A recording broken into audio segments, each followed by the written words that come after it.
From LEX 18, your official UK sports station for Big Blue Nation, this is BBN Tonight. Welcome to BBN Tonight. I'm Keith Farmer. And I'm Mary Jo. Perino tonight, UK's defensive coordinator, talks about rebounding from that Ole Miss loss. We'll also hear from Mississippi State coach Mike Leach on his time in Lexington in the 90s, and also he's coming back this weekend. All right, the Kentucky football team once again finds itself in a must-win situation. Hear from the leader of the defense as we begin tonight's Big Blue story presented by Baptist Health. Mississippi State showed how powerful its offense can be in a win over LSU in Week 1. But Week 2 turned the ball over 4 times against Arkansas in a loss. Kentucky needs big defensive plays on Saturday against another explosive offense. We have gone 2 games. We haven't forced a turnover. That's unacceptable. It's not giving the offense any chances to have those short fields. So no, we need to continue to find ways to make plays. And some of it's, guys have a natural feel, but some of it's structure, and some of it is play calling. And I've got to make sure I put them in position. And Mary Jo, a couple of those drives against Ole Miss were bang, bang, right down the field and scored in a minute 20, 2:20. Can't have that. And also the fact that it's almost 400 yards per game that they're giving up already on defense. Right. So there's going to be some opportunities, you would think, for some interceptions or some takeaways, because they're going to throw the ball 60 or 70 times. So you got to figure, hopefully, and I think that would give the defense a huge boost of confidence as well. All right, a weekly tradition is going to continue on Saturday as Kentucky defenders continue to honor Chris Oates by wearing his number. Linebacker Jamin Davis will have number 22 on for this game. Meanwhile, donations are still needed to help organizers meet their fundraising goal to help pay for Oates' medical care as he deals with a serious illness. If you'd like to contribute, go to 22oatesstrong.com. That's the GoFundMe page.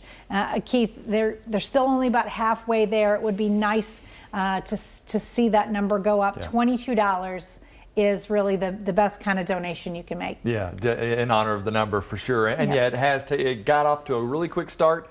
But the last few weeks, or a couple of weeks, it's just really died off. So let's get out there and help him out.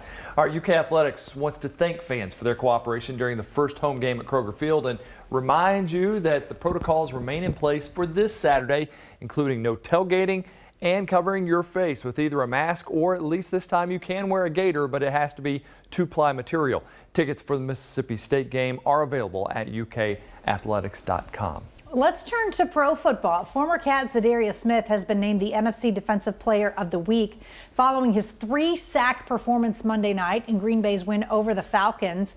Smith led the Packers with 8 tackles, 4 of them in the backfield, 5 quarterback hits, 3 sacks.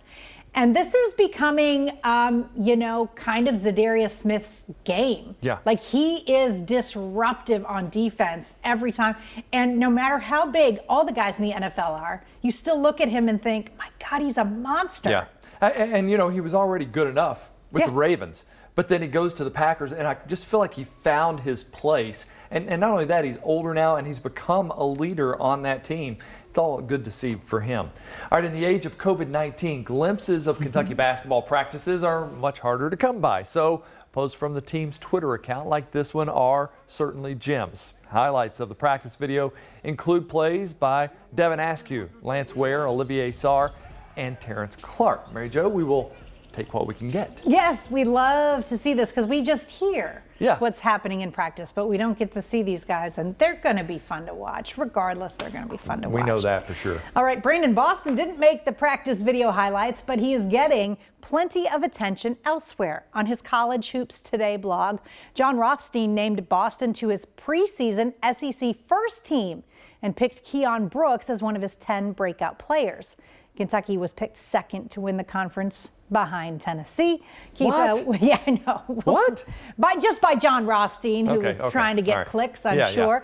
I think there's going to be some other guys that are talked about for that first All-SEC team by the time the end of the season rolls around. I'm really shocked that they're not talking about Keon Brooks because he was really coming on at the end of last year. Now he comes back, and we talk about those guys all the time. When they come back for that sophomore season, they usually make a huge jump like P.J. Washington did. Tyler Ulis? Exactly. All right, last week, Louisville basketball coach Chris Mack stirred the pots with a smack-laden video aimed directly at Coach Cal and you, the Big Blue Nation. Well, now Coach Cal has finally released a Twitter video of his own, but the message is a little different.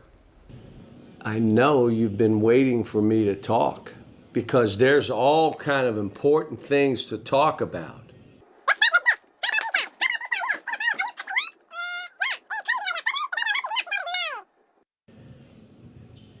Now, if you want to be heard, vote! And please put your mask on. That's great. I loved it. All right, so what did Cal say during that sped up portion? Let's slow it down for you so you can hear it better. Let's start with this. How about these guys? How about this guy here in the finals? Are you, what? Yeah, it is crazy right now. Scheduling, the guy down west, he's nuts. He's out of his mind. Yeah, I think we know who he's talking about there. I don't think Cal expected anyone to slow it down. No, he's like, oh, this is great. Nobody's going to know what I'm talking about. Oh, yeah. The guy down west is out of his mind. Not only that, he did his best Tyler Hero, too, Yeah. right? I love that part. Yeah, I did too, but it wasn't a good Tyler Hero. Let's just All right, let's end the segment with an emotional roller coaster for UK golfer Alex Goff. Yesterday, had a massive 6-stroke lead late in the Blessings Collegiate Invitational, but he double bogeyed 17, and then right there, he hit the wrong ball and ended up with a triple bogey on 18 because you get 2-stroke penalty for hitting the wrong ball. That gave Tennessee golfer Hunter Walcott a chance for the win, but look at that, rimmed out. So Goff won the tournament, all while carrying the bag belonging to his late former teammate Cullen Brown, who passed away after a short battle with cancer 2 months ago. I knew that Cullen was watching down on me and that he was with me every moment, and I truly believe that he was the reason I won it. And I can also say that if he was still here, I probably would have came in second today. Well, did you have that in the back of your mind throughout the day that you were playing there for Cullen? You carried his name on the bag all week long. Yeah, I had his sister texted me last night, and I had a really good conversation with her. And I can't get through here. Yeah. He needed that win. All right, coming up next on BBN Tonight, a talk with charismatic man in charge of Mississippi State football. Bulldogs head coach Mike Leach going to talk about his time as an assistant here and his feelings about returning to Lexington right after this.